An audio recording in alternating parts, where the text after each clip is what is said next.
the functional outcomes of both surgical and radiation therapy series from thousands of patients, right, in the U.S., giving the functional outcomes.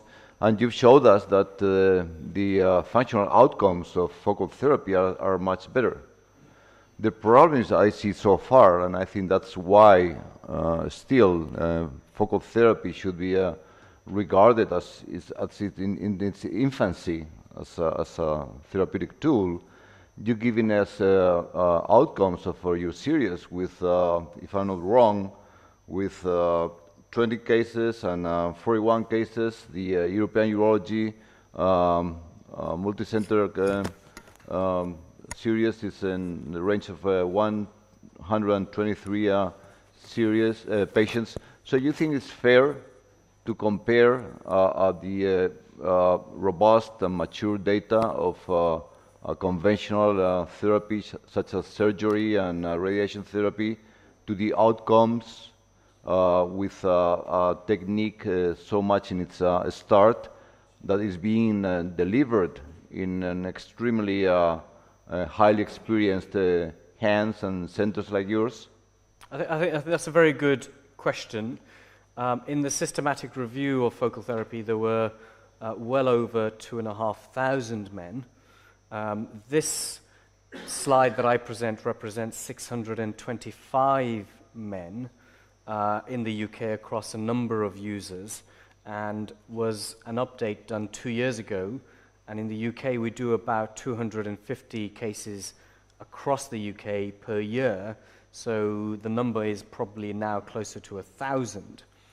We're clearly in its infancy. We're not going to get to the thousands and thousands of the traditional therapies. But I think the evidence for functional outcomes is in no doubt at all, in my mind, that focal therapy offers improved functional outcomes compared to whole gland radical therapies. I don't think we need more and more thousands of data, whether, and this is a pertinent point that you make, whether those functional outcomes are going to now be reproducible as the technology and the technique becomes disseminated, whilst maintaining the cancer control data that we've seen, which is, I believe, equally encouraging, is going to be the big challenge. And we're going to have the same issues that robotic surgery had and radiotherapy had, where low volume users are going to start doing things, and we're going to have to start to claw back these treatments in higher volume areas. Yeah. And then the Azusi paper that you claim as evidence one, and I admit that it may be, but not that much, because the endpoint, if I'm not wrong, of that paper is progression, right? Pathological progression of the disease, in which and you compare that from focal therapy and active surveillance. I don't think that's a clinical relevant outcome endpoint for active surveillance. In active surveillance, you intend to delay treatment. So progression is not really a failure of active surveillance. I don't like this study because they chose the wrong group, and this study design was rejected in the US a number of times by the regulatory body. Whether the EMA approves the drug on this basis, I've yet to see, but the EMA approved this study design, and we will see what their outcome is. But certainly in the US, this design struggled. To be fair to them, they designed it at a time when we were not certain about active surveillance. The story has moved on. They were treating disease in this study, and we warned them about this, that I would argue now, increasingly over the next 5 years, we're not even going to call cancer. So, you know, they might have a very expensive treatment to treat something that isn't even cancer in 5 years' time. I don't know whether Raphael wants to say more about this. What is very funny is that when we finally reach level 1 evidence, the people try to classify level 1 evidence.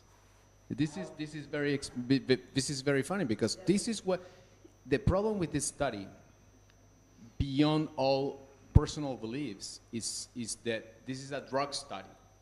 You need to inject a drug into a patient, and this changes the whole picture. These people, Eric from our group, they did a hard work into adapting and overcoming the hurdles of a randomized control trial, obviously designed in a different time, but we have the numbers are there, and we definitely need to rely on level 1 evidence, and the evidence is there. If you obviously try to verify the results, there will going to be a lead time bias that if you verify any randomized control trial, you're going to find. So you need to take it as it comes. And it's a randomized control trial, and it provides evidence that was claimed, it was asked urgently, and there it is. Me perdonarás, y sé que Montsuris está, pero hay dos tipos de estudios randomizados.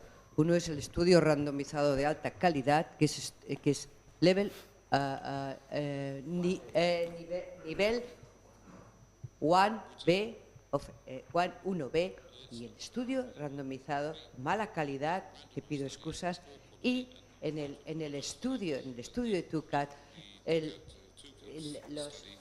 hay una serie de parámetros que Carlos los puntúa, tú los puntúas, lo hemos hablado en confidencia con vosotros, que son, francamente, no, el estudio es randomizado, pero no tiene calidad, no tiene calidad 2B. Efectivamente, eso es muy importante lo que dice Pilar, yo estoy muy de acuerdo. He tenido la suerte de estar trabajando en el board de los guidelines durante 8 años con Richard Sylvester, y los asociados junior que trabajan en los paneles, y hay unos cuantos españoles en ello. Es importante decir, no todo ensayo clínico se traduce en un nivel de evidencia 1B, porque hay ensayos clínicos buenos, malos y regulares. Yo no conozco el detalle de este, pero simplemente con lo que he visto, en mi opinión, la variable de respuesta no tiene un gran significado clínico. Por lo tanto, el que eso necesariamente se incorpore a las guías clínicas no es necesariamente así.